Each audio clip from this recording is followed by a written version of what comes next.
जब तुम्हारे घर में बच्चा पैदा हो तो 7वें दिन उसका अकीका करो, उसके सर के बाल काटो, पूरा टकला। 7वें दिन उसके सर के सारे बाल छिलो और बालों के वजन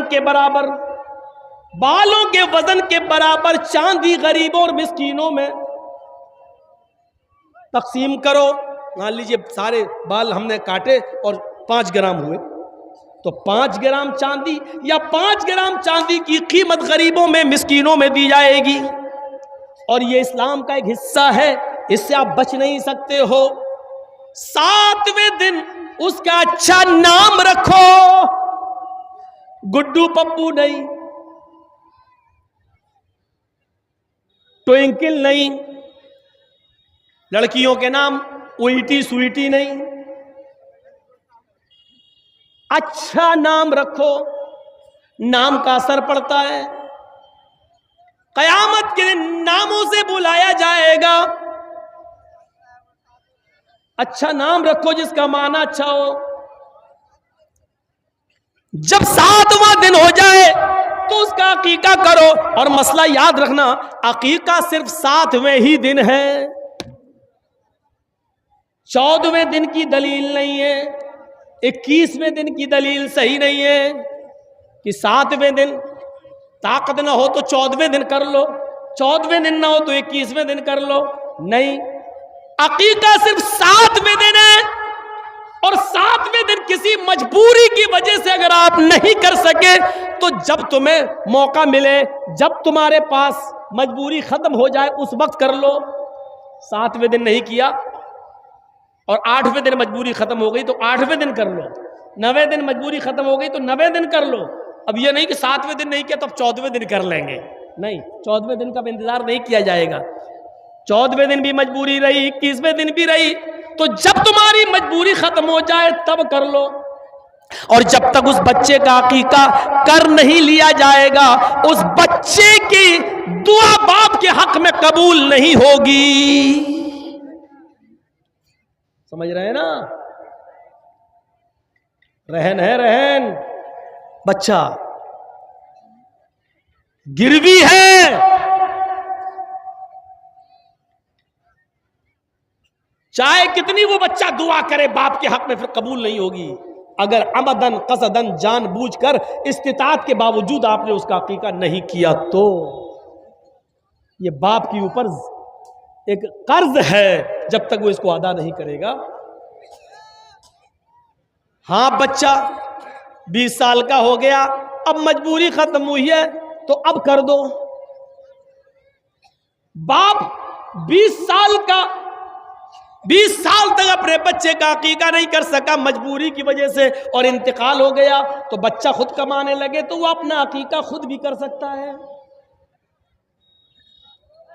लेकिन करना है, अगर इस्तिताअत हो जाए तो करो, करना है। याद रखिए, 7वें दिन अकीका करेगा। जब बच्चा पैदा हो तो 7वें दिन अकीका करो। 7वें दिन उसका अच्छा नाम रखो, उसके सर के सारे बाल छील कर बालों के वजन के बराबर चांदी या उस चांदी की कीमत गरीबों और मिस्कीनों में तकसीम करो। लड़का है तो 2 जानवर और लड़की है तो 1। गाय नहीं चलेगी, भैंस नहीं चलेगी, ऊंट नहीं चलेगा, बड़े जानवरों में अकीका नहीं होगा। अकीके के लिए भेड़ बकरी चाहिए, दुब्बा, इन्हीं जानवरों में अकीका होगा। लड़का है तो 2 और लड़की है तो 1। हाँ, अगर आपके पास मजबूरी है और लड़का पैदा हुआ है लेकिन 2 जानवर की कीमत नहीं है, 2 जानवर की इस्तिताअत नहीं है, 1 जानवर आप कर सकते हैं। अगर इस्तिताअत नहीं है तो 1 जानवर भी किया जा सकता है। इस्लाम में आसानी है, सख्ती नहीं है। अगर 2 लड़का है और हम गरीब हैं, 2 जानवरों की कीमत नहीं है मेरे पास लेकिन 1 की इस्तिताअत है, तो यहां इजाजत है शरीयत की तरफ से, तो तुम 1 ही कर दो, क्योंकि अल्लाह रब्बुल आलमीन किसी पर उसकी बोझ से ज्यादा, उसकी हैसियत से ज्यादा उस पर बोझ नहीं डालता है। लड़की है तो 1 है ही। मेरे भाइयों, फिर हुक्म होता है जब तुम्हारा बच्चा जबान चलाने लगे, कुछ थोड़ा थोड़ा बोलने लगे, तो सबसे पहले उसकी जबान से अल्लाह अल्लाह निकलवाओ। 6-7 महीने के बाद बच्चे थोड़ा थोड़ा बोलने लगते हैं, तो उसकी जबान से अल्लाह अल्लाह अल्लाह निकलवाओ। और जब बच्चे की जबान थोड़ी सही हो जाए तो उसको ला इलाहा इल्लल्लाह सिखाओ, उसको ला इलाहा इल्लल्लाह सिखाओ। हम क्या सिखा रहे हैं? 4 साल का हो गया, हैप्पी बर्थडे टू यू। कितना गधा है ये बाप, और मैं गधा कह दिया हूं। जिसको बुरा लगता लगता रहे, जिसको मिर्ची लग रही लगती रहे। अब बताइए, गधे में अकल नहीं होती है? गधे में अकल होती है कहीं? हॉर्न बजाओ तो गधा वहीं आएगा जहां गाड़ी घूम रही है, टी टी और आएगा गाड़ी के पास। उसमें अकल नहीं है। ये बताओ, आपका बच्चा 5 साल का हो गया, आप उसका बर्थडे बनाए, हैप्पी बर्थडे टू यू। तेरा बच्चा अल्लाह की तरफ से 80 साल की उम्र लेके आया था, 5 साल उसकी कम हो गई है, अब उसकी उम्र 75 साल रह गई है और तू खुश हो रहा है। वो अपनी जिंदगी के 5 साल कम कर चुका और तू खुश हो रहा है। अगले साल वो 6 साल का हो गया, फिर तू केक काट रहा। वो 1 साल अपनी जिंदगी का और कम कर चुका, तू केक काट रहा, खुशियां मना रहा है। इससे बड़ा बेवकूफ और इससे बड़ा गधा बाप कौन होगा जो अपने बच्चे के जन्मदिन पर केक काट रहा है? 1-1 साल उसकी जिंदगी का कम हो रहा है और ये खुशियां मना रहा है। मैं समझता हूं इससे बड़ा गधा कोई बाप हो ही नहीं सकता। इतना बुरा लग रहा होगा जिन्होंने हैप्पी बर्थडे है? अब है तो है, हम क्या करें? कुरान ने भी मिसालें दी हैं जानवरों की, उलाइका कलानाम बल हुम अज़ल। ये लोग चौपायों की तरह, बल्कि उनसे भी ज्यादा गए गुजरे। कुरान ने मिसाल दी है, हम क्या करें? अब दुनिया जीफतुल मय्यत, ये दुनिया मरी हुई लाश है। वह तालिबुहा किलाब, और इस दुनिया के पीछे घूमने वाले, इस दुनिया की दौलत में मगन रहने वाले, इस दुनिया को तलब करने वाले और इस दुनिया को चाहने वाले कुत्ते हैं। तालिबुहा किलाब, अल्लाह के नबी कह रहे हैं इस दुनिया को चाहने वाले कुत्ते हैं, कुत्ते। अब हम क्या करें? अल्लाह के नबी कह रहे हैं, हम क्या करें? अकल जिसके अंदर नहीं होती है वो जानवर गधा है। अब गधे वाला काम हम कर रहे हैं। बहुत से गधे तो इतने बड़े पड़े हैं कि 85 साल की उम्र में भी अपना बर्थडे बना रहे हैं। 1-2 साल के और रह गए मरने वाले, फिर भी लंबी उम्र की कामना कर रहे हैं। इसीलिए फरमाया कि जब तुम्हारा बच्चा जबान सही कर ले, बोलने लगे, तो ला इलाहा इल्लल्लाह सिखलाओ। जैसे जैसे उसकी उम्र बढ़ रही है, अमल भी ऐसे ऐसे बताओ कि वो जन्नत के करीब भी होता जाए, जहन्नम के करीब ना हो, जन्नत के करीब जाए।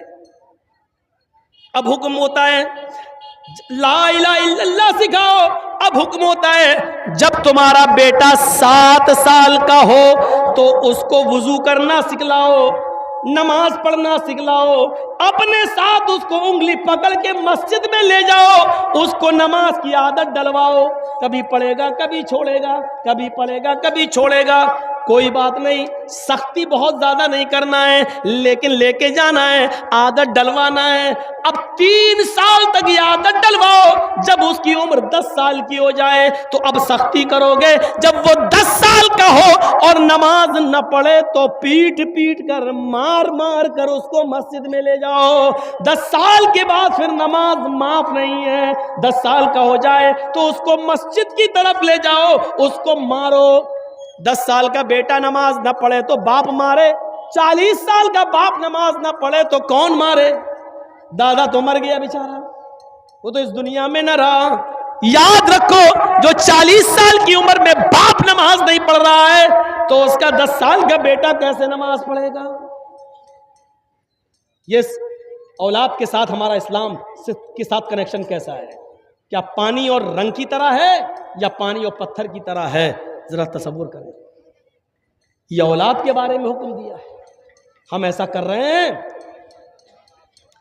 10 साल के बाद एक सहाबिया थी, मुस्नद अहमद की हदीस है, एक सहाबिया थी, उनके घर में बच्चा पैदा हुआ। जब भी वो पेशाब करता था, माँ पानी का बर्तन लाती थी और उसकी शर्मगाह पे डाल देती थी। तरबियत देखिए, पेशाब किया, माँ ने बर्तन लिया और उसकी शर्मगाह पे डाल दिया पानी। जब वो बच्चा चलने के लायक हुआ। जब वो बच्चा चलने के लायक हुआ और उसका पहला दिन था अपने पैरों के बल खड़े होकर चलने का, मतलब चलने का, जब पहला दिन था बच्चा चला और बच्चे को पेशाब लगा, तो बच्चे ने पानी का प्याला देखा, यानी वही मिट्टी का बर्तन होता था उस जमाने में, बच्चे ने पानी का बर्तन देखा और उसको पेशाब लग रहा है। बच्चा बैठता है, पानी का बर्तन दोनों हाथ से उठाता है, उस बर्तन में थोड़ा पानी है लेकिन उस बच्चे को मालूम नहीं है, बस वो बच्चा पानी उठा रहा है। अब वो पेशाब कर रहा है, जब पेशाब करता है तो पानी लेकर वो अपनी शर्मगाह पे डाल रहा है। उसको अभी ये नहीं मालूम कि ये क्या है, इस्तिंजा है। उससे पहले हमें पानी के एक एक कतरे को निकालना पड़ेगा, उसके बाद दाहिने हाथ से पानी का बर्तन लेकर हम बाएं हाथ से अपनी शर्मगाह को पकड़कर उसको धोएंगे। उस बच्चे को ये कुछ नहीं मालूम, उसको सिर्फ इतना मालूम है कि जब भी मैं पेशाब करता था मेरी माँ पानी डाल देती थी। उस बच्चे ने पानी का प्याला लिया, पेशाब जमीन पर किया और पानी लेकर ऐसे ही डाल रहा है जैसे उसकी माँ डालती थी। माँ अपने बच्चे के इस मंजर को देख रही है, माँ की आंखों में खुशी के आंसू है। जब बच्चा पेशाब करके पानी डाल लेता है कहती है फुस्तु बिरब्बिल काबा, अल्लाह की कसम में कामयाब हो गई, अल्लाह की कसम में कामयाब हो गई। मैं अपने बच्चे को जो तरबियत देना चाहती थी, जो सिखाना चाहती थी, वो मैं सिखा चुकी हूँ। अल्लाह की कसम में अपने बच्चे की तरबियत में कामयाब हो गई हूँ। 1 साल का मुश्किल से बच्चा, 1.5 साल का मुश्किल से बच्चा और पानी का प्याला लेकर पेशाब करने जा रहा है और माँ ने कहा मैंने जो तरबियत दी वो बच्चे को तरबियत आ गई है, अभी पेशाब कर रहा है, ठीक है, कल उसको अकल भी आएगी। ऐसी तरबियत माएँ ऐसी तरबियत देती थी। एक माँ ये थी जिसने अपने बच्चे को ये तरबियत दी, एक माँ वो थी जिसने अपने बच्चे को डाकू बना दिया। सुल्तान डाकू का नाम सुना होगा आपने, बहुत बड़ा क्रिमिनल गुंडा पकड़ा गया, मुकदमा चला और उसको फांसी की सजा सुना दी गई। जब फांसी के तख्ते पे ले जाया गया तो पूछा गया सुल्तान डाकू से, बताओ तुम्हारी आखिरी तमन्ना क्या है? उसने कहा कि मेरे सामने मेरी मां को लाकर खड़ा कर दिया जाए और मेरी फांसी मेरी मां की आंखों के सामने दी जाए। उसकी मां को लाया गया, मां रोते हुए आई। सुल्तान डाकू अपनी मां से कहता, मां क्यों रो रही हो, क्यों रो रही हो, ये तो होना ही था। आज मैं फांसी के फंदे पर, फांसी के तख्ते पर तुम्हारी वजह से लटक रहा हूं, तुम मुझे मार रही हो। पुलिस वालों ने उस वक्त हैरत से पूछा, तुम्हारी मां ने क्या किया? वो तो रो रही बेचारी। कहा नहीं पुलिस वालों तुम्हें नहीं मालूम, जब मैं 5 या 6 साल का था मेरी मां ने मुझे पैसे दिए कि एक अंडा खरीद कर लाओ। मैं अंडा खरीदने गया, अंडा दे दिया अंडे वाले ने और पैसे देना मैं भूल गया, उसने भी पैसे नहीं मांगे और मैं अंडा लेके चला आया। मैंने अपनी मां को अंडा दिया और कहा, मां हमने अंडे वाले को पैसे नहीं दिए। मां ने कहा, शाबाश बेटा तुमने बहुत अच्छा किया, अब इन पैसों से शाम का भी खाना बन जाएगा। एक अंडे की चोरी के बाद फिर मेरे हौसले बढ़ गए, फिर मैं यहीं से चोर बनने लगा और चोरी में कामयाब होते होते मैं डकैत बन गया और डाकू इतना बड़ा बना कि जब लोगों से माल छीनने लगा और लोग माल देने में जब कतराने लगे तो उनकी जान लेने लगा। किसी की जान लेना मेरे लिए आसान हो गई और फिर मैं पकड़ा गया और उस जुर्म में मुझे आज फांसी की सजा सुनाई गई। अगर मेरी मां ने 6 साल की उम्र में जब मैंने पहले अंडे की चोरी की और उस दुकानदार को पैसा नहीं दिया, अगर मैंने अंडा अपनी माँ को देते वक्त इसके बारे में बताया होता कि ये चोरी का अंडा है, और उसी वक्त माँ ने एक थप्पड़ मेरे गाल पे मारा होता या मेरी पीठ पर मारा होता और मेरी उंगली पकड़ कर लेकर ये पैसे उस दुकान वाले को दिए होते या अंडा वापस कर दिया होता, तो आज मैं इतना बड़ा चोर और इतना बड़ा डाकू नहीं बनता। इसकी जिम्मेदार मेरी मां है। जितने लोग आज जो लड़कियों से मोबाइलों में बातें कर रहे हैं, व्हाट्सएप कर रहे हैं, यकीनन ये उनके माँ बाप की तरबियत की कमी है। अगर उनके बाप ने और उनकी मां ने अगर तरबियत दी होती तो जिन लड़कियों से वो बात कर रहे हैं वो उनको अपनी बहन और अपनी बेटी समझ रहे होते, अपनी बहन समझ रहे होते, आज उनसे अश्लील बातें नहीं कर रहे होते, आज व्हाट्सएप पे गुफ्तगू नहीं कर रहे होते, आज मोबाइल पर गुफ्तगू नहीं कर रहे होते, आज एक एक 2-2 घंटे उनसे बातें नहीं कर रहे होते। ये तरबियत की कमी है, चाहे बाप की हो या माँ की हो। एक तरबियत वो थी कि हजरत मरियम अलैहिस्सलाम मस्जिद के मेहराब में बैठी हुई हैं और उनके पास बेमौसम फल आ गए। मौसमी का मौसम नहीं मौसमी आई, गाजर का मौसम नहीं गाजर आई है, मेरे भाइयों तरबूज का मौसम नहीं तरबूज रखा हुआ है, आम का मौसम नहीं लेकिन आम रखा हुआ है। हजरत जकरिया जब मस्जिद के मेहराब में दाखिल हुए, जब देखा कि मरियम के पास ये फल आ गए हैं, इसका तो मौसम ही नहीं है, सीजन ही नहीं है इन फल का, फिर ये फल कहां से आए? तो हजरत जकरिया ने सबसे पहला सवाल ये किया मरियम से, अन्ना लके हाजा, आए मरियम पहला ये बता कि ये फल कहां से आए? सेब का मौसम नहीं सेब कहां से आया, अनार का मौसम नहीं अनार कहां से आया, आम का मौसम नहीं आम कहां से आया? पढ़िए सूरह मरियम, कुरान कहता है अन्ना लके हाजा, ये तेरे पास कहां से आया? इसका जवाब दे। अल्लाह वाली थी, नेक थी, अरे जिसने बगैर शौहर के बेटा पैदा किया ईसा को, और अल्लाह ने उसकी पाक दामनी का ऐलान किया, अल्लाह ने उसकी पाक दामनी का सबूत दिया, वो बदचलन कैसे हो सकती थी? लेकिन जकरिया क्लास ले रहे हैं, बता ये फल कहां से आया? और मरियम कहती है शक मत कीजिए, डाउट मत कीजिए, मेरे बारे में कोई गलत ख्याल पैदा मत कीजिए। क़ालत हुवा मिन इंदिल्लाह, ये सारी नेमतें मुझे अल्लाह की तरफ से मिल रही हैं। ऐ ज़करिया, मुझे पालने पोसने वाले, मेरी परवरिश करने वाले, मुझे अच्छी तरबियत देने वाले, मेरी रगों में आप ही का खून है, इसलिए मैं आपको बताना चाहती हूँ ये कोई लड़के ने ला के नहीं दिया, मेरा किसी लड़के से कोई ताल्लुक नहीं है, कनेक्शन नहीं है, ये नेमतें मुझे अल्लाह के पास से मिल रही हैं। आप बाप हैं, आप अपनी बेटियों से पूछिए ये मोबाइल तेरे पास कहां से आया? ये तो 12-13-15 हजार का मोबाइल है, हमने तो तुम्हें लेके नहीं दिया, ये तुम्हारे पास कहां से आया? 500-600 रुपए का रिचार्ज तुम्हारे मोबाइल में, 1.5-2 GB तुम्हें रोज मिल रही है, ये पैसा तुम्हारे पास कहां से आया है? हम तो तुम्हें मोबाइल में 2 ही नंबर थे तुम्हारे पास, एक माँ का, एक बाप का या एक भाई का, अभी अभी ये तीसरा नंबर, इस नंबर से जो कॉल आई है ये कहां से आई है? ये सारे सवाल आज बाप ने अपनी बेटी से पूछना छोड़ दिया, इसलिए बेटियां भी आवारा गायों की तरह हो चुकी हैं, आवारा जानवरों की तरह हो चुकी हैं। आज हमने तरबियत देना छोड़ दिया है। सुनिए, जब तरबियत नहीं होगी तो यही हाल होगा। आज हमने अपनी बेटियों को और अपनी औलाद को तरबियत नहीं दी है। शेख अब्दुल कादिर जिलानी बगदादी रहमतुल्लाह अलैह, जो बड़े पीर साहब के नाम से मशहूर हो गए, वो अब्दुल कादिर जिलानी रहमतुल्लाह अलैह 12 साल की उम्र में काफिले के साथ जा रहे थे। उनकी माँ ने 12 साल की उम्र में उनके कुर्ते के अस्तर में 40 अशरफी सिल दी थी और सिलते वक्त छुपा दिया था और कहा था बेटा देखो ये 40 अशरफियां हैं, लेकिन हालात चाहे कितने खराब हो जाए, बेटे तुम झूठ कभी मत बोलना, तुम झूठ कभी मत बोलना। माँ अपने 12 साल के बच्चे को काफिले के हवाले कर रही है, लेकिन नसीहत ये कर रही है बेटे हालात कितने भी खराब हो तुम झूठ कभी मत बोलना। माँ जानती है हालात खराब हो सकते हैं, लेकिन झूठ बोलकर हालात और खराब कर लिए जाएंगे। अगर अपने आप को बचाना है तो सच बोलकर ही बचाया जा सकता है।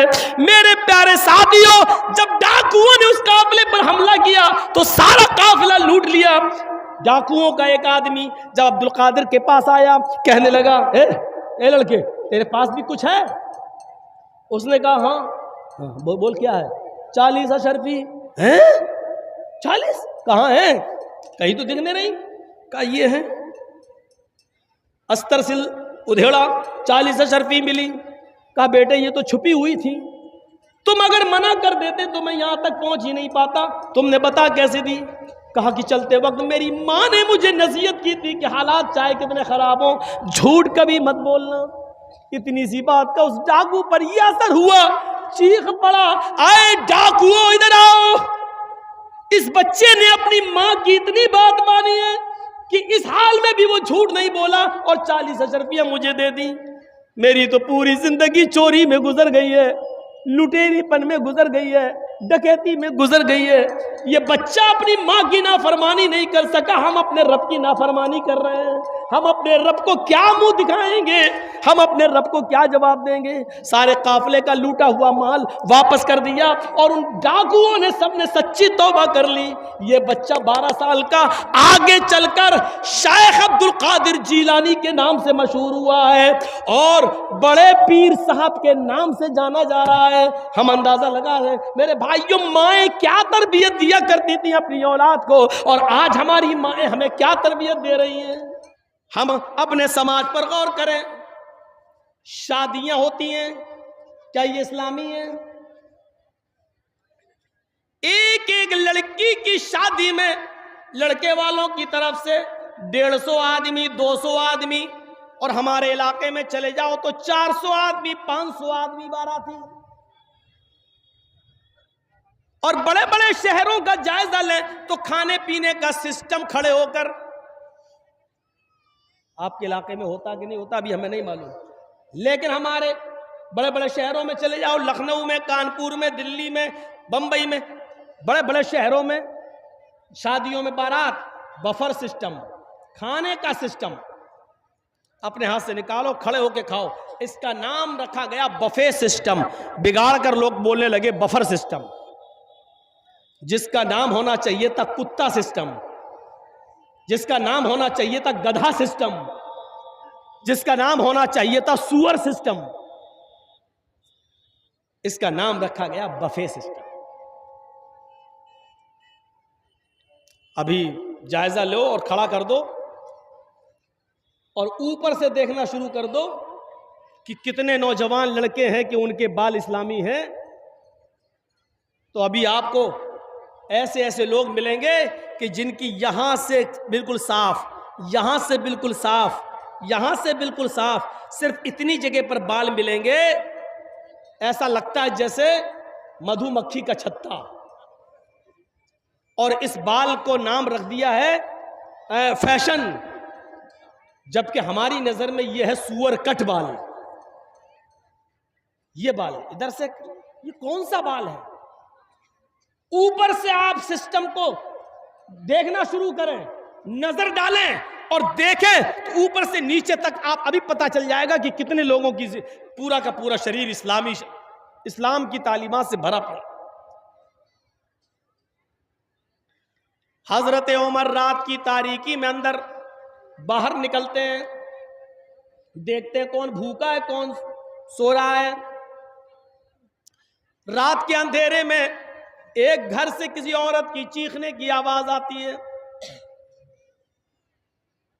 वो औरत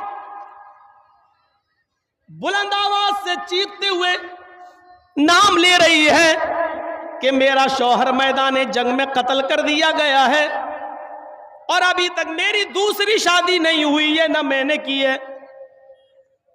अब तो जवानी मुझे इतनी तंग कर रही है कि आज की रात अगर नजर इब्ने हारिस होता, आज की रात अगर नजर इब्ने हारिस होता तो आज मैं नजर इब्ने हारिस को पकड़कर आज अपने चारपाई पर, अपने बिस्तर पर ले आती और आज चारपाई के पाए टूट जाते, यानी आज मैं उससे हम बिस्तर हो जाती, उससे मिल लेती। हजरत उमर फारूक ने उस औरत के गुनगुनाने की आवाज अपने कानों में सुनी तो आपने मकान नंबर नोट कर लिया और चले गए। सुबह होकर किसी आदमी के जरिए उस औरत को बुलवाया और उस औरत से पूछा, क्या बात है, तुम्हारा हस्बैंड कहाँ है? का मैदान जंग में कत्ल कर दिए गए। तुमने दूसरी शादी क्यों नहीं की? क्या मुनासिब कोई लड़का नहीं मिला? तो ये बताओ कि तुम रात में ये अशआर क्यों पढ़ रही थी? उसने कहा, नहीं मैं तो ऐसा नहीं पढ़ रही थी। उमर फारूक ने कहा, मैंने अपने कानों से सुना है। तुम सबको झुठला सकती हो, मुझे नहीं। सही बता दो कि ये कोड़ा निकाला और कहा बताओ। तो कहने लगी, हाँ मैंने नजर इब्न हारिस का नाम लिया है। कहा नजर इब्न हारिस कौन है? कहा फला फला मोहल्ले में रहता है। क्या वो भी तुम्हें जानता है? जवाब दिया नहीं। कहा फिर तुम उसको कैसे जानती हो? कहने लगी, वो मुझे बड़ा खूबसूरत लगता है, बड़ा हैंडसम लगता है और मेरा दिल उसके ऊपर आया हुआ है। इसका मतलब उसने तुम्हें नहीं देखा? कहा नहीं। कहा जाओ। फिर थोड़ी देर के बाद नजर इब्न हारिस को बुलाया हजरत उमर ने और पूछा कि आखिर तुम्हारी खूबसूरती की वजह क्या है? आखिर तुम्हारे ऊपर मदीने की औरतें क्यों मरती हैं? क्यों कोई औरत तुम्हारे ऊपर फरेफ्ता होती है? जब नजर इब्न हारिस आए तो हजरत उमर फारूक ने देखा नजर इब्न हारिस की खूबसूरती का राज क्या था? उनके आगे के बाल यहां होता ना, यहां से डाल के यहां बड़े हो रहे हैं। बड़े का मतलब ये होता ना, ये तो यहां के बाल उसके बड़े थे नजर इब्न हारिस के। हजरत उमर ने कहा, ओ तो ये वजह है, ये तुम्हारे आगे के ये जुल्फ, ये आगे के बाल, इसकी खूबसूरती की वजह से मदीने की औरतें तुम्हारे ऊपर मरती हैं। एक आदमी के अंदर ये बस इतनी कमी थी, यहां तो एक दो बच्चे होंगे। सोचो तो सही, वहां एक आदमी ऐसा मिला। हजरत उमर ने कहा बार बार को बुलाओ, नाई को बुलाओ। कहा अमीरुल मोमिनीन क्या बात है? कहा तुम्हारे बाल काटे जाएंगे, टकला किया जाएगा तुम्हारे। कहा अमीरुल मोमिनीन मेरा क्या कसूर है? अगर औरत मुझ पे मर रही है तो वो मर रही, हमने थोड़ी उससे कुछ कहा, हम तो जानते भी नहीं उसको। कहा वजह ये नहीं है, उसकी सजा तो मैं नहीं दे रहा हूं, सजा इस बात की मिल रही है कि तुम्हारे आगे के ये बाल अगर इतने बड़े हुए ना होते तो वो औरत तुम्हारे ऊपर ना मरती। इस खूबसूरती की वजह से मर रही है। लाओ इधर, टकला कर दिया, पूरे हो गए गंजा, लग रहा है जैसे उम्रा कर लिया। कहा अमीरुल मोमिनीन आप कर रहे हैं फैसला तो मान रहा हूं, लेकिन मेरा दिल नहीं हो रहा टकला कराने का। कहा तुम्हारे दिल से क्या मतलब? अब पूरा टकला कर दिया। अब टकला करने के बाद फिर हजरत उमर ने एक काम और किया। क्या किया? एक सफेद रंग का अमामा पगड़ी उनके सर पे बांध दी ताकि टकला ना दिखाई दे। लोग टकले का मजाक उड़ाते हैं, अब तो बहुत बड़े बड़े लोग टकले हैं। टकला होना कोई बुरी चीज थोड़ी है, कुदरती चीज है। हो गया तो कोई क्या करे। अब बड़े बड़े लोगों को मैंने टकला कह दिया, ये यूट्यूब वालों से बड़ा डर लगता है। हमने किसी का नाम नहीं लिया, ये फोटो भी बना देंगे, तस्वीर भी बना देंगे और लिख भी देंगे कि मौलाना जर्जीस ने इनको टकला कहा। ये इनका हरामीपना है और इस हरामीपने से ये यूट्यूब चैनल वाले बाज नहीं आ रहे हैं।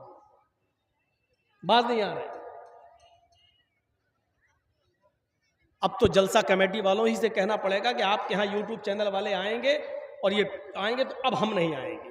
ये हमें अब कदम उठाना पड़ेगा क्योंकि ये अपनी हरकतों से बाज नहीं आ रहे। इन्होंने बंगाल की इतनी तकरीरें डाल दी, मेरी ममता का जो प्रचार मैंने किया था, इतनी तकरीर डाल दी कि यूपी में मेरे ऊपर प्रचार पे रोक लग गई। यहां तक के पूरे प्रचार में आपने देखा होगा कि यूपी में मेरी कोई तकरीर नहीं हुई। ये इनके हरामीपने से, इन यूट्यूब चैनलों की वजह से। गौर कीजिए, देख लिया, किसी का भी मैंने प्रचार नहीं किया यूपी में, सबसे अलग। क्यों? ऊपर से ऑर्डर था कि आप नहीं बोल, तकरीर नहीं कर सकते हो, जलसा नहीं कर सकते, ये हालत। लेकिन खुश हो जाओ, तुम्हारी पेट की जहन्नम भर गई है, तुम्हें 1000, 2000, 10,000 रुपया तुम्हारे अकाउंट में आ गया है, तुम खुश हो जाओ। लेकिन तुमने कितना बड़ा नुकसान कर दिया है यूपी वालों का, ये तुम्हें नहीं मालूम।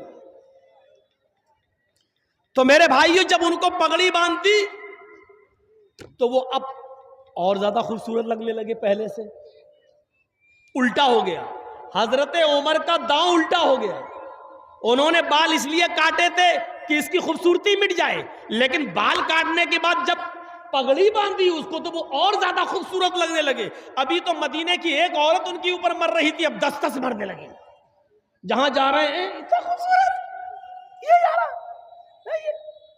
हजरत उमर को पता चला कि उस आदमी के ऊपर तो और औरतें दीवानी हो गई, मदीने की लड़कियां दीवानी हो रही हैं। तो हजरत उमर ने उसको दोबारा बुलाया, कहा नजर इब्न हारिस, तुम्हारी खूबसूरती ने और इस अमामे ने मदीने की लड़कियों को, मदीने की औरतों को फितने में डाल दिया है।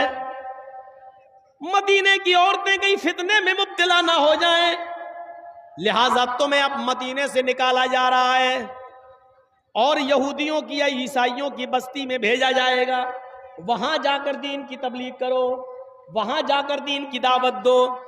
चूंकि तुम मुसलमान हो, इसलिए ईसाई और यहूदी औरतें तुम्हारे ऊपर मरेंगी नहीं, और तुम्हारी दावत अगर काम आ गई तो वो इस्लाम भी लेते आएंगे वहां के लोग। अब तुम्हें मदीने में नहीं रखना पड़ेगा। एक आदमी की खूबसूरती जो औरतों को दीवाना बना रही थी, आदमी ही को निकाल दिया हजरत उमर फारूक ने। हम तो औरतों को जलसे से नहीं रोक पा रहे हैं, आदमियों को क्या रोकेंगे, मर्दों को क्या रोकेंगे। बेटा कहां जा रहे हो? शादी हो गई तुम्हारी? अब बताओ ये कहां जाएगा बेचारा, इसकी तो बीवी भी नहीं, जाएगा कहां? अजीब अजीब लोग उठते हैं जलसे से, बच्चे उठते हैं उनकी बीवी नहीं, 80-90 साल के बुढ़े उठते हैं बेचारे, चाचा वो चाची के लायक नहीं रहे। अजीब अजीब चीजें देखने को मिलती हैं, नए नए नमूने, और उठ के जा रहे हैं। अरे जब जाना ही था तो आए क्यों थे भाई? अब ये देखो, अभी अभी अभी बोले नहीं, ये उठ के जा रहा है। क्या कहोगे आप? सिस्टम नहीं है हमारे पास, हम इसलिए आज पीछे हैं। सिस्टम आज हम भूल गए। अल्लाह के रसूल ने सिस्टम पर जोर दिया था सबसे ज्यादा। सिस्टम मजबूत था, हमारे पास सिस्टम मजबूत नहीं। औरतों को मस्जिद में आने की इजाजत दी अल्लाह के रसूल ने, तो सिस्टम इतना मजबूत था कि औरतों का रास्ता अलग था, मर्दों का रास्ता अलग था। सिस्टम इतना मजबूत था कि कोई भी औरत खुशबू लगाकर, चूड़ियां पहनकर, पाजेब पहनकर मस्जिद में नहीं आ सकती थी। सिस्टम को मजबूत बनाइए मेरे भाई, सिस्टम को। हमारे यहां सिस्टम मजबूत नहीं है। हम अपनी मां बहनों पर जरा नजर डालें, क्या कर रही हैं? क्या उनके अंदर वो शर्म और हया बाकी रह गई है जो इस्लाम का एक हिस्सा थी? हमारा कुरान नबी की औरतों, नबी की बीवियों को भी हुक्म दे रहा है। अल्लाह, या निसा अन्नबी लस्तुन्ना कहदिम मिनन निसाई इन इत्तक़ैतुन्ना। आए नबी की बीवियों, गौर करो, आए नबी की बीवियों, आए नबी की औरतों, आए नबी की बीवियों, लस्तुन्ना कहदिम मिनन निसाई इन इत्तक़ैतुन्ना। तुम आम औरतों की तरह नहीं हो, तुम मामूली औरत नहीं हो, तुम मामूली लेडी नहीं हो। आए नबी की बीवियों, अगर तुम अल्लाह से डरती हो तो तुम मामूली औरत नहीं हो। फला तग़ज़ाना बिलक़ौल फ़यत्मअल्लज़ी फ़ी क़ल्बिही मरज़। आए नबी की बीवियों, जब तुम्हारे घर में कोई सवाल करने वाला आए, तुम्हारे घर का दरवाजा खटखटाए, तुमसे गुफ्तगू करे, तुमसे बातचीत करे, फला तग़ज़अना बिलक़ौल, तो तुम्हारे कौल में, तुम्हारी बातचीत के अंदर नरमी नहीं होनी चाहिए, तुम्हारे लहजे में नरमी नहीं होनी चाहिए, मिठास नहीं होनी चाहिए। ये कुरान औरतों को हुक्म दे रहा है, अरे औरतों, जब तुम किसी से गुफ्तगू करो, किसी से बात करो, तो तुम्हारे लहजे में, तुम्हारी गुफ्तगू में नरमी नहीं होनी चाहिए, मिठास नहीं होनी चाहिए। जैसे हम किसी से बात करें, किसी औरत से, अब वो देख रही मौलाना जर्जीस जी, हाँ, महीन आवाज से बात करे, शर्मा शर्मा के बात करे, ये नहीं होना चाहिए। जी, दरवाजा खटखटाया, अंदर आप नहीं है, भाई नहीं है, बाप नहीं है, किसी लेडी की आवाज आई, अंदर से आवाज आई, जी कौन, ये आवाज होनी चाहिए। जी कौन, जी मौलाना जर्जीस, अच्छा ठीक है, हाँ बताइए कैसे आए हो, वो आपके भाई से मिलना है, कहाँ है, देखिए भाई तो अभी घर पे है नहीं है, बाद में 2 घंटे के बाद, 4 घंटे के बाद आइएगा, तब पता कर लीजिएगा, ठीक है, बस ये आवाज होनी चाहिए, बदतमीजी नहीं।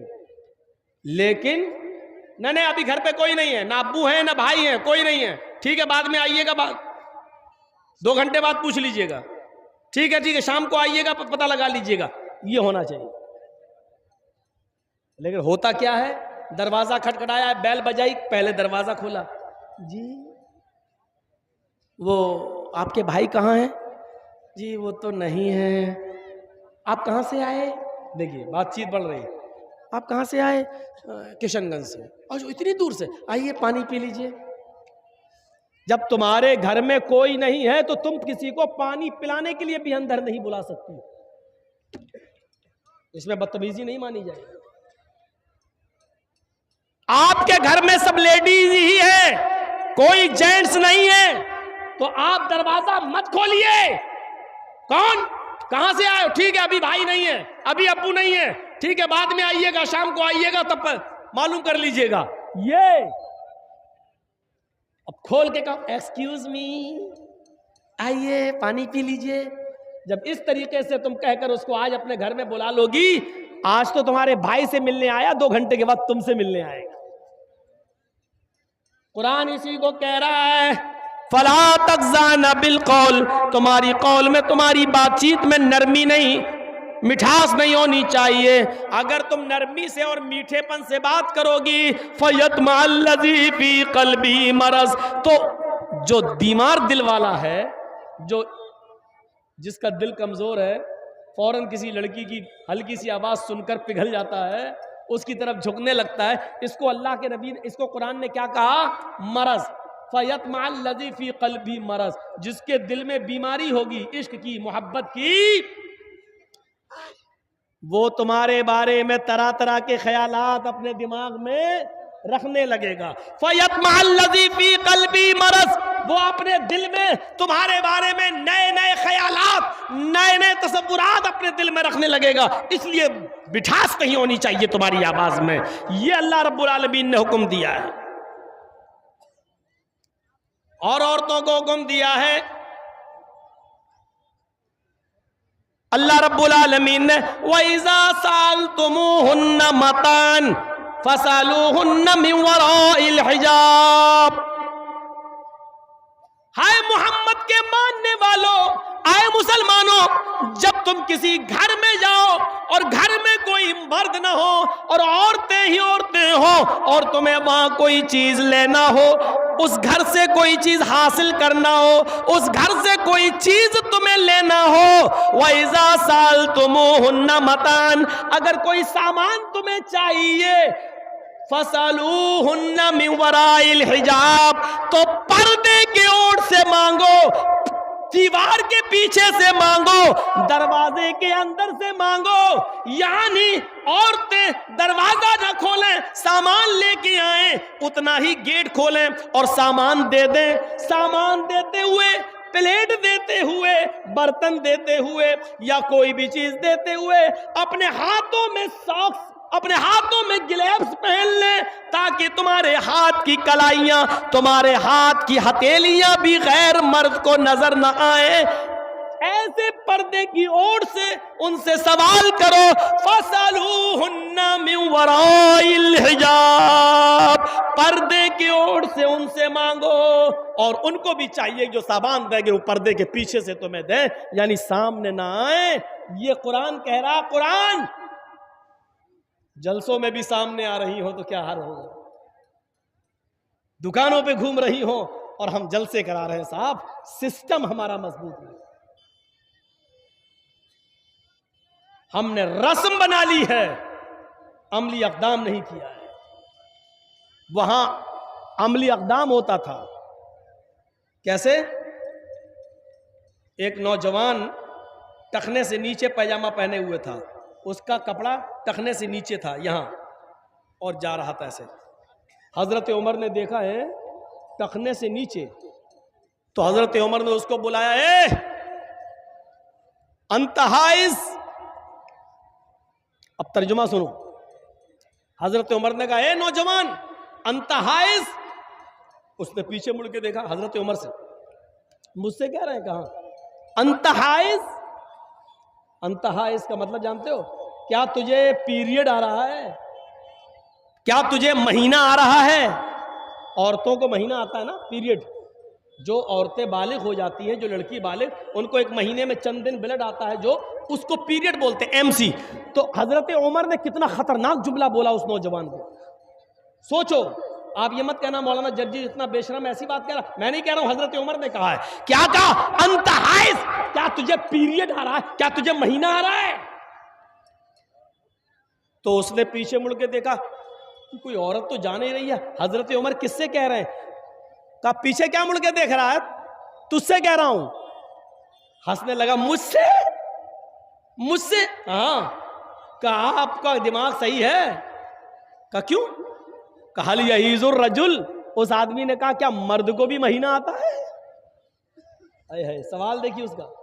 हजरत उमर ने से उसने कहा मुझे महीना? हल यहीजुर, क्या मर्द को भी महीना आता है? तो हजरत उमर ने कहा क्या मर्द भी टखने से नीचे पैजामा पहनता है? यानी कपड़ा टखने से नीचे पहनने का हुक्म अल्लाह ताला ने, नबी ने औरतों को दिया है, मर्दों को टखने से ऊपर पहनने का हुक्म दिया है। यहां से ऊपर रहेगा कपड़ा आपका, मर्द का टखने से नीचे, यहां तक कि पैर भी छिप जाए। औरतों को हुक्म दिया है कि वो नीची शलवार पहने। और जब चादर या नकाब लगा के जब बाजार या मायके या कहीं जाएं, तो ऐसी कंडीशन में इतनी नीची चादर हो जो आपकी चप्पल को भी छिपा रही हो, चप्पल भी नजर ना आ रही हो, और जमीन की मिट्टी से रगड़ खा रही हो चादर। इतनी नीची चादर होनी चाहिए, या इतना नीचा नकाब होना चाहिए, हिजाब होना चाहिए जो पैर की चप्पल को भी छिपा रहा हो।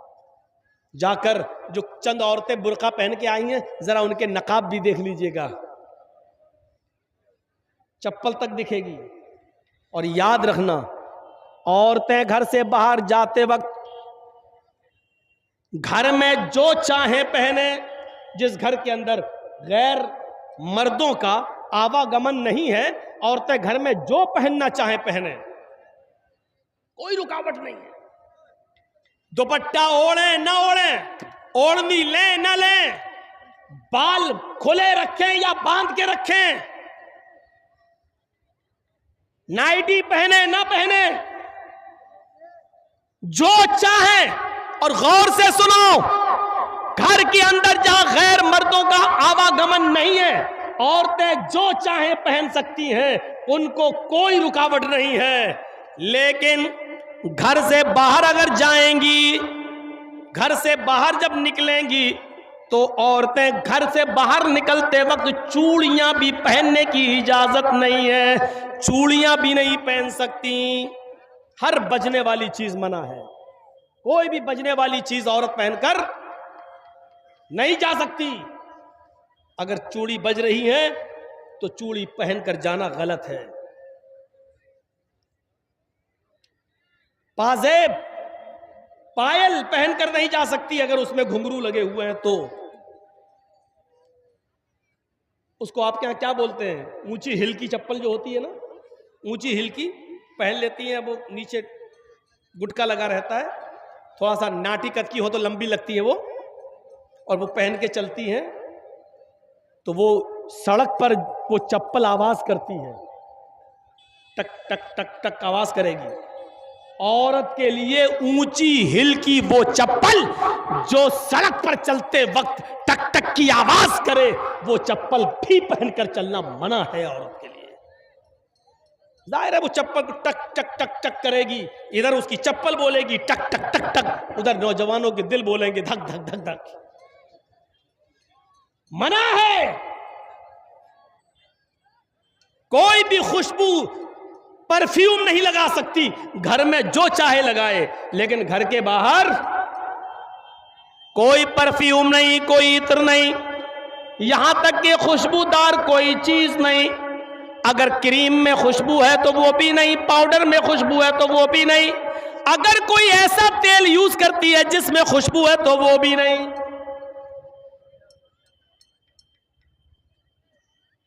फरमाया कोई औरत, और सुन लो, कोई औरत खुशबू लगाकर, इत्र लगाकर, मेकअप करके घर से बाहर निकलती है, जब तक वो घर ना आ जाए जानिया लिखी जाती है।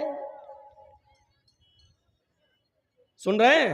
जो औरत मेकअप करके, जो औरत खुशबू लगाकर, जो औरत क्रीम पाउडर मेकअप सवर कर जब घर से बाहर निकलती है तो उस पर अल्लाह की, फरिश्तों की लानत बरसती रहती है, और जब तक वो घर के बाहर रहती है जानिया और बदचलन लिखी जाती है।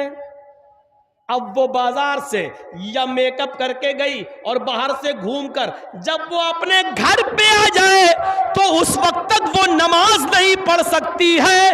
नोट करिए, उस वक्त तक वो नमाज नहीं पढ़ सकती है जब तक कि वो ऐसे गुस्ल न कर ले, ऐसे नहा न ले, जैसे शौहर से बीवी मिलने के बाद, हम बिस्तर होने के बाद जब बीवी गुस्ल करती है और नहाकर पाक होती है, जब तक ये औरत उस तरीके पर गुस्ल न कर ले तब तक वो न नमाज पढ़ सकती है, न रोजा रख सकती है।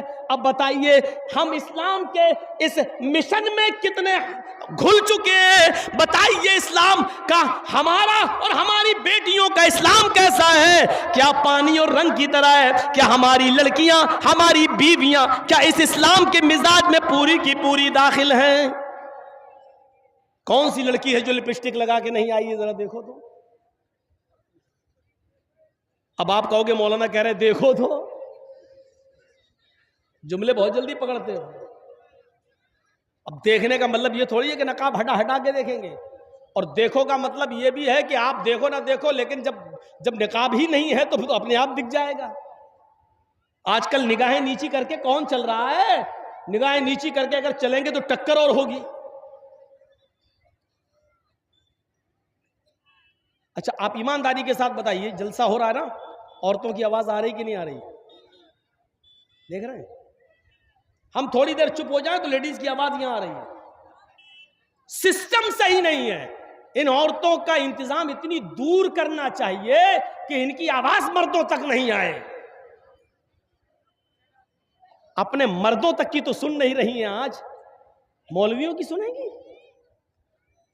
निकाल दो ये जहन से। एक मौलाना साहब ने खुतबा किया तकरीर में जुमे में, तो जुमे का नमाज पढ़ के बेचारा आदमी अपने घर गया और अपनी बीवी को गोद में उठा के डांस करने लगा, गोद में उठा के। तो बीवी ने पूछा, वाह आज तो कमाल कर दिया, जुमा पढ़ के घर में आए हो, गोद में उठा लिया, आज बड़ा रोमांस कर रहे हो, बड़ा प्यार कर रहे हो। क्या मौलाना साहब ने मोहब्बत में खुतबा दिया क्या? रोमांस में खुतबा दिया क्या? तो आदमी ने कहा नहीं, मोहब्बत और रोमांस में खुतबा नहीं दिया। मौलाना साहब ने आज खुतबे में बताया है जो सबसे बड़ी मुसीबत को खुशी खुशी उठाएगा वो सीधे जन्नत में जाएगा। तो हम तो मुसीबत को उठा रहे हैं ताकि जन्नत में चले जाएं। आदमी ने ये जवाब दिया। औरतें चुप नहीं हो सकती हैं। जलसा जब भी कराइए तो औरतों का इंतजाम बहुत दूर करिए, ये नहीं सुनती हैं जलसा। एक आम के पेड़ के नीचे दो औरतें बहुत देर से बातें कर रही थी। एक आम टूटा और गिरा उनके पास। तो चौंक गई, है ये आम कैसे टूट के गिर गया? एक औरत ने दूसरी से पूछा, ये आम गिरा कैसे? दूसरी कुछ बताने ही वाली थी कि आम खुद बोल दिया। आम बोला, तुम दोनों की बातें सुन सुन के हम पक गए इसलिए गिर गए। इतनी देर से तुम लोग बोल रही हो, पक पक धक धक कर गए कि हम खुद पक गए इसलिए गिर गए। दो औरतें चुप नहीं रह सकती हैं, और आपको मालूम है कि जलसे में 1000 2000 औरतें आएंगी, 5000 औरतें आएंगी, तो आप इतना पास। आज तो उनको मौका मिला अपनी सैंडल दिखाने का, आज तो मौका मिला अपनी साड़ी दिखाने का, आज तो मौका मिला उनको अपना सूट दिखाने का। इतना अच्छा मौका मौलाना जर्जीस की तकरीर में वो गवाएंगी, इतना अच्छा मौका। आज तो बता रही होंगी अपने फला दुकान से लिया है, उस दुकान का एड्रेस दे रही होंगी, तुम भी वहां से ले आना, बहुत सस्ता सामान मिलता है। आज तो उनकी ईद का दिन है। और इस जलसे में एक फायदा यह भी है कि कितने ही लड़कों ने लड़कियां पसंद कर ली होंगी कि हमें इसके घर रिश्ता भेजना है, और कितनी लड़कियों ने लड़का भी पसंद कर लिया होगा कि पसंद है, इसका आएगा तो हम। एक फायदा यह भी है, अब वो नुकसान के जरिए फायदा हुआ हो या जैसे भी हुआ हो, मेरे भाइयों ये नौटंकियां हो रही हैं इस्लाम के नाम। वरना अल्लाह के नबी के जमाने में अगर ईद का खुतबा अल्लाह के नबी मर्दों को देते थे तो औरतों के मजमे में पर्दे की ओर से आप उनको भी खुतबा देते थे, और पर्दे के पीछे से खुतबा देते हुए कहते थे, या माशरन निसाई तसद्दक़ना फ़इन्नी उरीदुकुन्ना अक्सर अहलिन नार। ऐ औरतों, ज्यादा से ज्यादा सदका और खैरात करो, इसलिए कि हमने तुम्हें जहन्नम में सबसे ज्यादा जलते हुए देखा है। औरतें जहन्नम में सबसे ज्यादा जलते हुए देखी गई हैं। पूछा साहबियात ने, अल्लाह के नबी आगे की तकरीर हम नहीं सुनेंगे आपकी, बस करिए, हमें सिर्फ इतना बता दीजिए कि औरतें सबसे ज्यादा जहन्नम में क्यों गई, क्यों जाएंगी, ताकि हम वो अमल अगर हमारी जिंदगी में हो तो हम छोड़ दें। फरमाया, तकसुरनल लान व तुकसिरनल लान व तकफुरनल आशीर। तुम लानो तान ज्यादा करती हो, तुकसिरनल लान, तुम लानो तान ज्यादा करती हो, एक दूसरे की बुराइयां करती हो, एक दूसरे पर लानत भेजती हो, और अपने शौहर अपने हस्बैंड की नाफरमानी करती हो। याद रखना मेरे भाइयों, अल्लाह के नबी सल्लल्लाहु अलैहि वसल्लम ने फरमाया, अय्युम इम्रातिन मातत व ज़ौजुहा अनहा राज़िन, जो औरत मर गई, जिस औरत का इंतकाल हुआ और इंतकाल के वक्त उसका पति उससे खुश था, उससे राजी था, तो वो औरत जन्नत के अंदर दाखिल होगी। मेरी माँ बहनें पहली बात तो सुन नहीं रही हैं, और जो सुन रही हैं वो सुन लें। अल्लाह के नबी ने जन्नती औरत की पहचान बताई, अय्युम इम्रातिन मातत, जो औरत मर जाए, इंतकाल कर जाए, लेकिन इंतकाल करते वक्त उसका पति, उसका हस्बैंड उससे राजी था, उससे खुश था, फदखलतिल जन्ना, तो ये औरत जन्नत के अंदर जाएगी। लेकिन इसके उल्टे भी फरमाया कि जो औरत मर गई इस हाल में कि उसका पति उससे राजी नहीं था, उससे खुश नहीं था, तो वो कितनी बड़ी नमाजी हो, चाहे तहज्जुद की नमाज ही क्यों ना पढ़ती हो, वो जन्नत के अंदर दाखिल नहीं हो सकती। चाहे कितनी रोजेदार हो, वो जन्नत के अंदर नहीं जा सकती है। मेरे प्यारे साथियों, हमें अपनी बेटियों को ये तालीम देना चाहिए ताकि वो जब घर से जाएं, ससुराल में जाएं, तो वो अपने पति को इज्जत की नजर से देखें और उनको खुश रखने की कोशिश करें। मेरे भाइयों, हमने ये तालीम नहीं दी है, अपनी बेटियों के हाथ में मोबाइल दे दिया है, हमारी बेटियां मोबाइलों में ड्रामे देख रही हैं, और जैसे बताया जा रहा है उस तरीके से आज वो अपने पतियों के साथ अपनी जिंदगी गुजार रही हैं। हमने मजाक समझ रखा है इस्लाम को। सुनिए और गौर से सुनिए, हम अपनी बीवी के साथ खाना खा रहे हैं, सुन लो, आज मसले पे आ गए हैं और मेरा दिमाग अब इधर फिर गया है, तो अब सुनिए आप। हम अपनी बीवी के साथ, एक मिसाल है, आप भी सुनिए, हम अपनी बीवी के साथ खाना खा रहे हैं, और खाना खाते ही के दौरान हमारी बीवी की बहन, साली, बीवी की बहन घर में आ जाती है, और मेरी बीवी अपनी बहन को कह रही है, आओ आओ तुम भी खाना खा लो, आओ आओ कोई बात नहीं आओ, और साली भी बैठ गई। सुनो, कलेजा है तो सुनो, दिल और गुर्दे हैं तो सुनो। इस्लाम पानी और रंग की तरह, अगर हम इस्लाम को अपने अंदर बसाना चाहते हैं तो सुनो, बीवी की मौजूदगी में भी, बीवी की मौजूदगी में भी, बीवी के सामने भी हम अपनी साली के साथ बैठकर खाना नहीं खा सकते हैं। मेरी साली भी मेरे साथ बैठकर, मेरी बीवी की मौजूदगी में भी मेरे साथ खाना नहीं खा सकती है। इस्लाम हमारी बीवी की बहन को, हमारी साली को भी बीवी की मौजूदगी में भी बहनोई के साथ खाना खाने की इजाजत नहीं देता है।